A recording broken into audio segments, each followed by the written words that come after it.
Olá, bom dia. Bem-vindos a mais um dia de O Cumprimento da Promessa. Como você tem passado? Eu espero que tenha acontecido coisas maravilhosas em tua vida, tendo em vista que estamos em um mundo no qual o pecado tem assolado e a maldade. Mas eis que eu estou aqui para te dizer que, dependendo das tuas ações, das minhas ações, da maneira a qual caminharmos na presença de Deus, nós veremos grandes coisas e viveremos grandes coisas. Viveremos e tudo isso por permissão de Deus. Eu estive esses dias no Legendários e eu estava lá servindo, fazendo a boa obra do Senhor. Aquele lugar é extraordinário, são muitos lugares, os quais as pessoas sobem de uma forma e voltam transformadas. Foi assim na minha vida também. Eu fui àquele lugar, passei por diversas situações, as quais me levaram a ver tudo em minha vida de uma forma diferente. Tudo de uma forma diferente. E por isso que eu estou aqui, trazendo essa palavra todos os dias. Eu fiquei alguns dias fora e fazendo a vontade de Deus. Eu não sou perfeito, eu não sou santo, mas luto para viver em santidade só para caminhar na presença do Pai. E o Pai requer que nós venhamos a fazer a vontade dEle para que nós venhamos estar transbordando da unção e da presença dEle, para que possamos dar uma porção dessa para cada vida. E eis-me aqui, transbordando da presença de Deus, como vaso na mão do oleiro, e está transbordando de azeite. E aquele que quiser um pouquinho de azeite, eis-me aqui para derramar um pouquinho sobre a tua vida. Mas esse azeite, ele não é meu. Esse azeite é do Senhor. É maravilhoso, é extraordinário você chegar em um lugar e você ver uma pessoa com uma feição tão difícil, um coração tão duro, cheia de problema, com a vida destruída, com a vida acabada, sem motivos para viver. Na verdade, é sem motivos para viver. Na mentalidade dela, sem motivos para viver. E ela não leu um livro de autoajuda, ela não foi numa terapia. Outrora foi, meses, mudou muita coisa e depois voltou tudo de novo. Tem as determinadas recaídas como qualquer outro momento da vida de qualquer pessoa, mas às vezes a pessoa toma remédios, fuma demais, é viciada em algum entorpecente, algo ilícito, e quando ela sobe naquela montanha, quando ela tem esse encontro com o extraordinário, ela volta diferente. Eu voltei diferente. Isso para a honra e para a glória de Deus. E isso, sem contar que eu sempre fui uma pessoa muito difícil em alguns aspectos. E eu tenho enxergado isso e tenho o prazer de lhe dizer quem realmente eu era e o que sou hoje.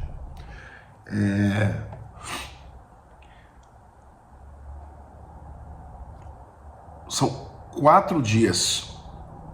São 4 dias de transformar, um grande transformar para a tua vida.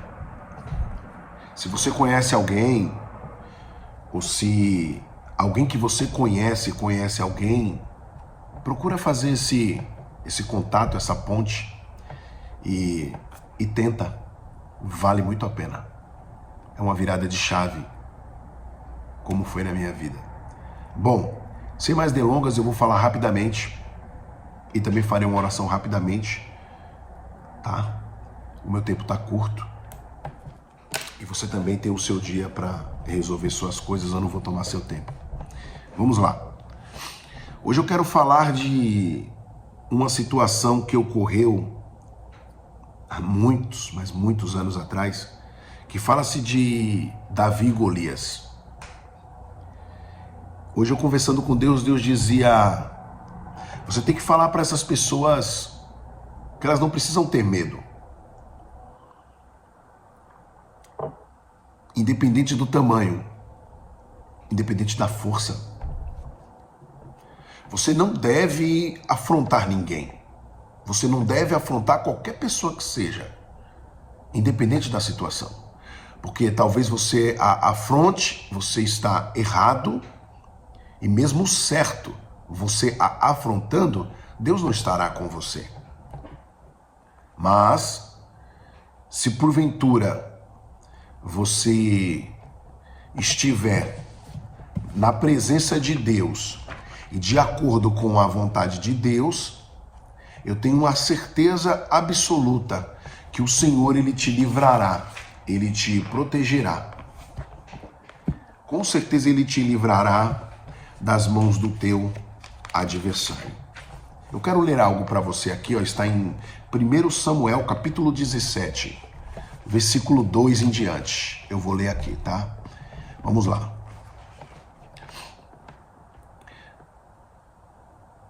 Porém, Saul e os homens de Israel se ajuntaram e acamparam no Vale do Carvalho e ordenaram a batalha contra os filisteus.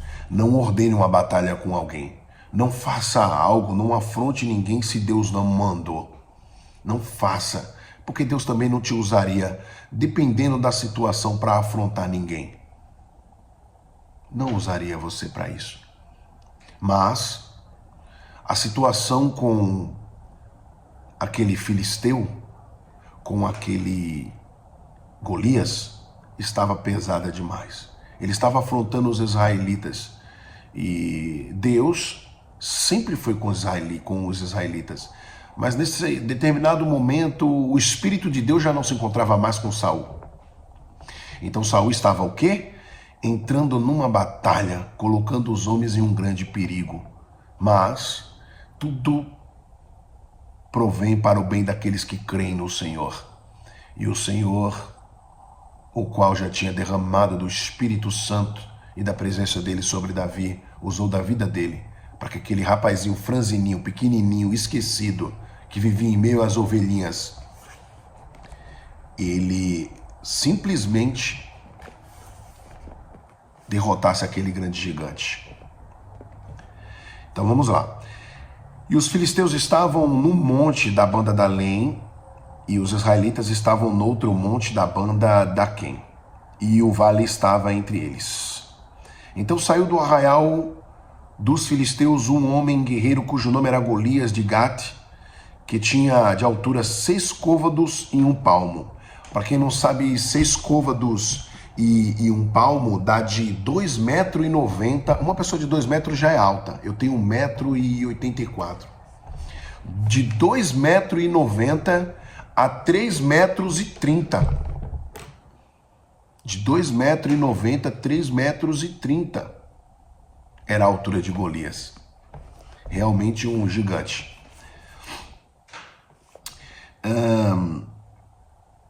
Trazia na cabeça um capacete de bronze e vestia uma couraça de escamas, e era o peso da couraça de 5.000 ciclos de bronze, ou seja, ele tinha uma armadura, uma couraça muito pesada, que vestia até os seus pés.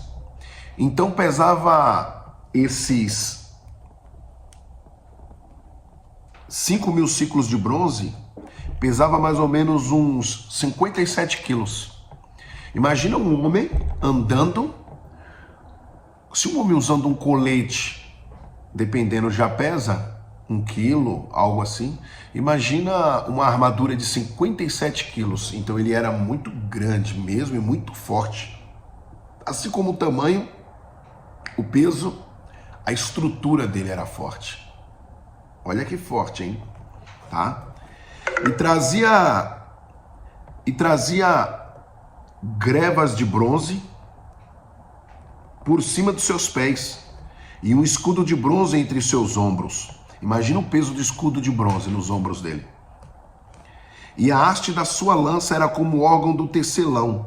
O órgão do tecelão, segundo historiadores, segundo a explicação, falando a respeito desse órgão do tecelão, era uma base de madeira redonda, muito resistente, que o tecelão utilizava os fios e ele firmava os fios, né, sobre esse órgão, que era essa base arredondada, parecendo uma lança. E era muito firme e muito pesado, tá? E a haste da sua lança era como o órgão do tecelão, e o ferro da sua lança, de 600 ciclos de ferro, diante dele ia o escudeiro. Então, ó, o ferro da lança dele era de 600 ciclos de ferro, que é de 7 a 11 quilos. Imagina um homem com 57 quilos de armadura gigante, com um órgão do tecelão que já era resistente e pesado no momento dele jogar aquela lança. E agora de 7 a 11 quilos era essa ponta da lança dele, essa base de ferro, essa ponta de lança, tá? 600 ciclos de ferro, então era de 7 a 11 quilos. Olha só, imagina isso pegando numa pessoa à distância. Imagina você de uma altura de um prédio soltar algo e cair na cabeça de alguém ou no corpo, mata a pessoa. Imagina uma lança, algo sendo lançado a tantos quilômetros por hora, tá? E parou e clamou às companhias de Israel e disse-lhes: para que saíres a ordenar a batalha? Não sou eu um filisteu e vós servos de Saul? Escolhei dentre vós um homem que desça a mim. Se ele puder pelejar comigo e me ferir, seremos vossos servos. Porém, se eu o vencer e o ferir, então sereis nossos servos e nos servireis. Amém? Aí aqui nós já vamos aqui nessa palavra agora, no capítulo 17, no versículo 47. E saberá toda esta congregação que o Senhor salva, não com espada, nem com lança, porque do Senhor é a guerra, e ele nos entregará, e ele vos entregará na nossa mão. Isso, Davi veio para trazer o alimento para os irmãos, e alguns dias ele já tinha vindo para trazer o alimento para os irmãos, e ele não aguentava ver a afronta daquele filisteu. Porém, neste momento tal que ele se encontrou com os irmãos, ele vendo o filisteu afrontando os israelitas, ele se propôs a lutar contra ele. E por fim, veja que coisa, o que aconteceu. E sucedeu que, levantando-se o filisteu e indo encontrar-se com Davi, apressou-se Davi e correu ao combate a encontrar-se com o filisteu. E Davi meteu a mão no alforje e tomou dali uma pedra, e com uma funda lhe atirou e feriu o filisteu na testa, e a pedra se lhe cravou na testa e caiu sobre o seu rosto em terra. E assim Davi prevaleceu contra o filisteu, com uma funda e com uma pedra, e feriu o filisteu e o matou, sem que Davi tivesse uma espada na mão. Pelo que correu Davi, pôs-se em pé sobre os filisteus e tomou sobre o filisteu, e tomou a sua espada e tirou da bainha e o matou, e lhe cortou com ela a cabeça. Vendo então os filisteus que o seu campeão era morto, fugiram. Ei, eu tenho algo para te dizer nessa palavra. Deus manda eu te dizer. Tá vendo esses demônios? Esta casta de demônio? Essa legião de demônio? Tá vendo essa enfermidade? Tá vendo esta luta? Tá vendo esta guerra? Se você estiver na presença de Deus, assim como Davi estava com o Espírito de Deus sobre a vida dele, esses demônios baterão em retirada. Esses demônios fugirão de você. Não precisa afrontar os demônios, mas se tão somente você estiver como quando o filisteu estava afrontando os israelitas durante esses 40 dias lá, todos os dias ele afrontava, procurando um que pudesse lutar contra ele. E nos 40 dias tais, Davi se apresentou naquele lugar e Davi lutou contra ele. Lembro-me bem que o povo de Deus ficaram 40 anos no deserto até encontrarem a terra. prometida. Também lembro-me bem que o Senhor Jesus ficou 40 dias e 40 noites jejuando e orando quando ele foi tentado por Satanás. Após esses 40 dias, os anjos o serviram. É mistério de Deus. Falar de números, falar de momentos, de situações ou de estações, há Deus em tudo. Ei, você perde a batalha porque você está lutando a batalha errada. Você tem lutado a batalha do jeito errado. Você tem ido àquela pessoa e afrontado ela. E não é isso que Deus quer. Deus quer que você esteja ajoelhado, orando até pelaquela vida. Aquela vida que te afronta e que luta contra a tua vida. Porque, na verdade, os anjos do Senhor trabalharão ao teu favor. E Deus fará com que vejam em você o que muitos não veem. Verão a presença de Deus sobre a tua vida. E ninguém pode ir contra um servo do Senhor, um verdadeiro servo do Senhor. Então, que você ore e busque a face de Deus, para que todos esses demônios batam em retirada. Porque, na verdade, esse gigante simboliza os demônios. Os demônios, o qual são castas ou legiões. E a palavra do Senhor diz que a tua luta não é contra a carne nem contra o sangue, mas sim contra os principados e potestades, contra os príncipes das trevas deste século. Então, faça como Deuteronômio capítulo 28, eis que se ouvires a voz do Senhor teu Deus e fizeres tudo o que eu te mando no dia de hoje, será abençoado o teu cesto e a tua amassadeira, 1000 entrarão contra ti, mas 7000 fugirão diante de ti. Serás por cabeça e não por cauda. Então, não interessa a quantidade, não interessa quantos te veem diferente, quantos querem te derrubar. Eu não estou dizendo para você ir para a batalha, sair na pancada com alguém, mas eu estou dizendo para você entrar nessa guerra espiritual. Faça um jejum, entre num momento de oração, entra nessa peleja e você vencerá. Entende? Ei, Deus quer fazer algo extraordinário na tua vida. Não interessa o tamanho da batalha. Não interessa quantos estão na batalha. Porque Gideão foi tão somente com 300 homens, de tantos, mais de 20, 30 mil homens que tinham ali. E o Senhor escolheu 300 homens para lutar a batalha. E eles venceram. Contra muitos, 10 vezes mais homens que tinham contra eles. E eles venceram a batalha. Porque Deus estava com eles. Deus está com você? Deus está com você? Então vamos lutar essa peleja. Amém? Vamos fazer uma oração.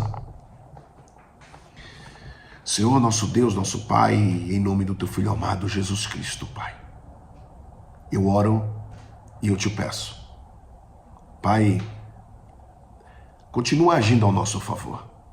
Continua lutando as nossas batalhas. Porque tu morreste na cruz do Calvário pelas nossas vidas, Senhor, para nos livrar dos nossos pecados. Santo, digno, poderoso, grandioso e glorioso é o Senhor, Pai.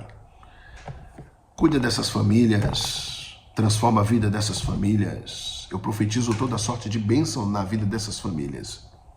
Eu profetizo força para essa pessoa que está debilitada.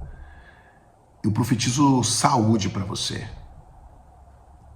Eu profetizo que essa depressão está caindo por terra agora em nome de Jesus. Bate em retirada a depressão. Bate em retirada a enfermidade em nome de Jesus. Que os teus adversários batam em retirada em nome de Jesus. Eu profetizo. Eu profetizo que você terá força. Eu profetizo que você não se sentirá mais fraco, mais fraca. Eu profetizo que você verá a grande luz no fim desse túnel chamado Jesus Cristo. Que o grande amor de Deus, a graça do nosso Senhor e Salvador Jesus Cristo, a comunhão e a consolação do Espírito Santo esteja contigo. E que você diga amém. Deus é contigo, meu irmão. Vamos lutar essa batalha. Até a próxima palavra. Deus te abençoe.